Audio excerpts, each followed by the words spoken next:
ते रडीचा डाव सुरू झाला आहे अभिजित पाटलांच्या विठ्ठल कारखान्यावर. कारण म्हणजे कारवाई झाली. नेमकं प्रचाराची रणधुमाळी सुरू होती, त्याच वेळेस कारवाई झाली.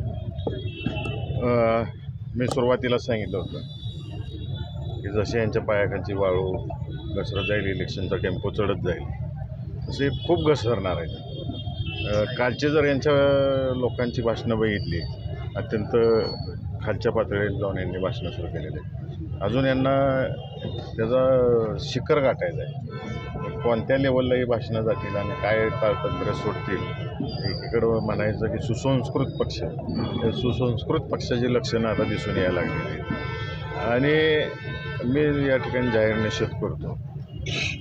विठ्ठल कारखाना एकाला अशी औदुंबर अण्णांनी उभा केला आहे, वसंतराव काळेंनी चालवला आहे, त्याच पद्धतीनं भारत बालके साहेबांनी चालवलेलं आहे आणि आज अभिजित दादा चालवत आहेत. सहकार ही चेअरमन किंवा संचालकाची संस्था नाही, ही सर्वसामान्य सभासदाची संस्था आहे. आणि सभासदांनी निवडून दिलेली बॉडी ही विश्वासन दिलेली आहे. ती काही पैसे देऊन निवडून आलेली बॉडी नसते. एक विश्वास ही आपला माणूस संस्था नीट चालवल, पुढं नेईल, चांगलं करेल, भलं करेल या हेतूनं शेतकऱ्यांनी निवडून दिलेली असते. यांच्या मागं कोण येत नाही आहे. माणसं पवारसाहेबांच्या मागं ठामपणाने उभा राहायला लागलेले. म्हणून अशा प्रकारच्या भीती दाखवायच्या, कारवाया करायच्या.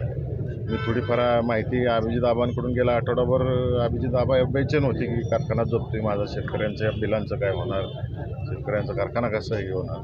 एकीकडून तुम्ही डोक्यावर बंदूक लावायची आणि एकीकडे पाठिंबा दे म्हणायचं, असं चालणार नाही. आणि आपण जर पाहिलं आतापर्यंत इथेनॉलला बंदी होती.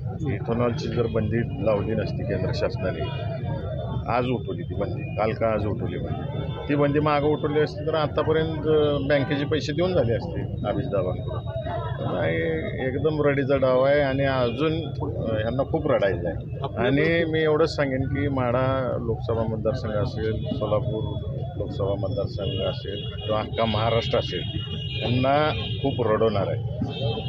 यांना कळणार नाही जनता काय करणार आहे ते. आणि अलीकडे जर बघितलं आपण उमेदवार जे उभे राहिलेले आहेत हे स्वतः उमेदवारांनी उभं राहण्यापेक्षा जनतेने उमेदवार उभे केलेले आहेत. आपल्याबद्दल मोठं षडयंत्र सुरू असल्याचं कळतंय. काय तुमच्यावरती 302 चा गुन्हा दाखल केला जातो. माझ्यावर असं काय केला की बयाना बी अडकवण्याचा प्रयत्न सुरू आहे. हो का, फेमसच त्यासाठी. त्यांना मैदानात उतरून कुस्ती खेळायची सवय नाही, अशा सगळ्या गोष्टींचा आधार घेऊन लढायची सवय आहे.